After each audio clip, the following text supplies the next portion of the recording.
Упадот во МНАФ ја одбележа оваа работна недела. ВМРО ДПМН ги одбра кандидатите кои ќе бидат министри во пржинската влада. Неказнивост како да стана модел на владење на оваа владеачка гарнитура. Холандскиот амбасадор со директна прозивка до оваа владеачка гарнитура. Пред се до лидерот на ДУИ. Ништо не направивте во овие последни 2 години околу правната сигурност. Дирк Јан Копф директно застана во одбрана на председателката на Врховниот суд. Во ово издание на Трилинг на почеток свој видување на речиси идентични прашања даваат Сања Лукаревска, заменик председателка на СДСМ, и Владко Ѓорчев, член на извршниот комитет на ВМРО ДПМН. Одвоените разговори со овие двајца соговорници ќе имате можност да ги гледате во вториот и третиот блок од ова издание на Трилинг. По нивните искажувања следува интервју со Благица Новковска.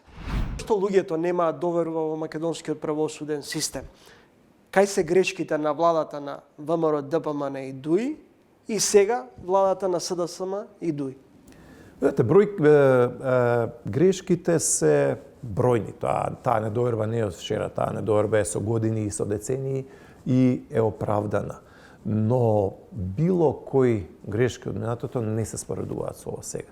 Значи, овој зулум и во правосудството, и во економијата, и во сите можни области на дневна основа сме го немале во Македонија. Значи, никогаш не било полошо, вклучувајќи го и судството и правосудството. Мислам дека не може да зборуваме за било каква правда во Македонија, а да имаме 30 луѓе кои што се осудени на вкупно 300 години за андани робија. Значи, Македонија е земја на политички затвореници во моментов. Значи, имате десетици и десетици деца кои што со години и години веќе растат без татковци поради садизмот, свирепоста на владата на СДСМ и ДУИ, но овие свирепи, жестоки казни да им се дадат. Значи, тие луѓе веќе се 6-7 години по затвори. Мислам дека е тоа една темна дамка и живот на голгота за тие луѓе и тие семејства.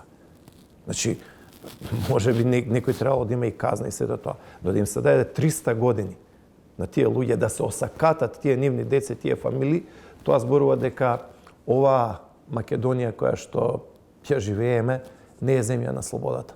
Не би сакала да коментирам нити некакви судски одлуки, нити некакви судски разрешници, нити некакви судски процеси, бидејќи тоа е работа на судската власт која што е независна.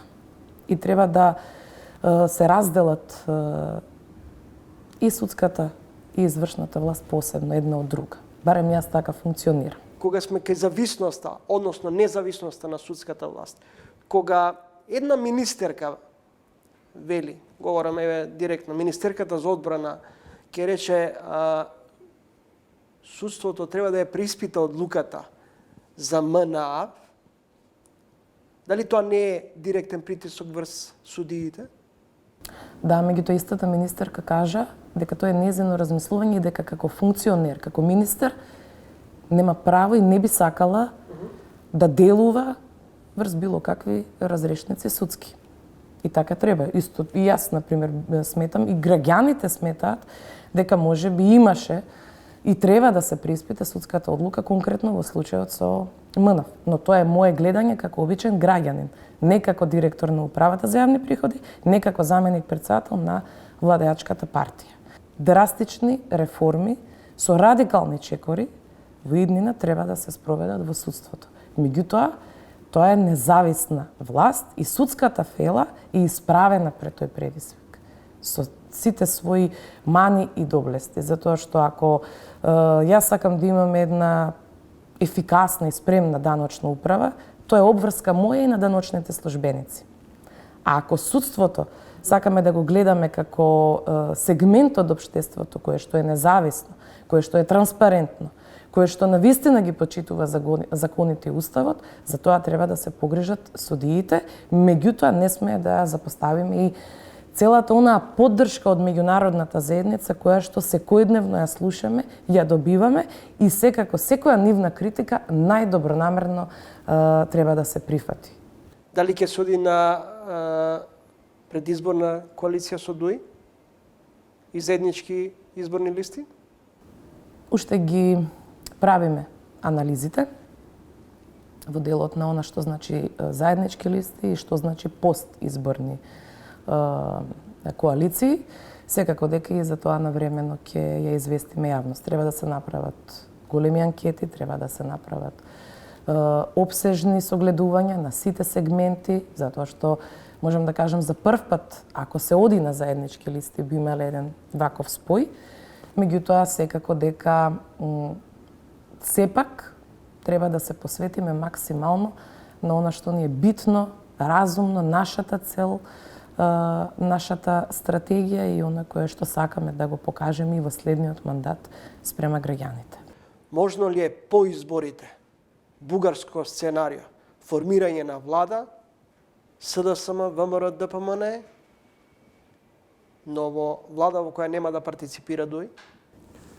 СДСМ треба да биде поразен, СДСМ треба да биде во опозиција, затоа што, уште еднаш ќе повторам, ова не е СДСМ на Киро Глигоров, Илинка Митрева, Благој Ханџиски и еден куп нивни првенци од минатото. Ова е СДСМ кој што не е на македонски позиции и не е на асономски позиции. Мислам дека СДСМ треба да се реформира, мислам дека таму треба да дојде здраво раководство, добро е тоа за Македонија.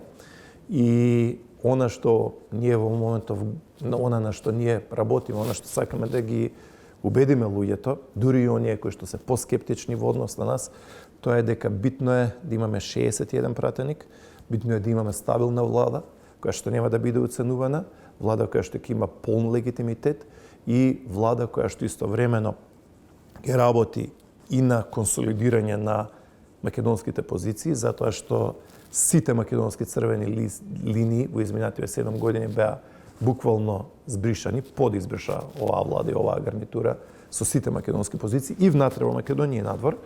И второ, економско заздравување.